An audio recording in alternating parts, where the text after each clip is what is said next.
केलं जेवायला? आजी मी आले. हा? मी आले. हा. काय केलं जेवायला? जेवायला जेवण केलं होतं.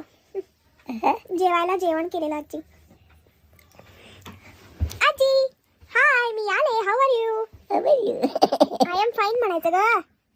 आय एम फाईन म्हण बरं. I am fine. I am fine. मग आठवण आली की नाही तुला माझी? नाही आला काय ग?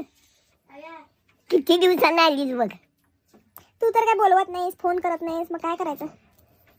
मला फोन नंबर घ्यायचा लावून फोन. तरी मला फोन करत नाही. तुला तर माझी आठवण येतच नाही. मुद्दाम सांगते. येते का बाहेर? नाही येत कसं का? माझ्याकडे झोपत होतस. हनुमान टाईडचं लावत होतस. साईबाबांचं लावत होतस. मग काय केलीस आज? आज संडे आजी काय केलीस? मी काय करणार आहे? मला काय लागले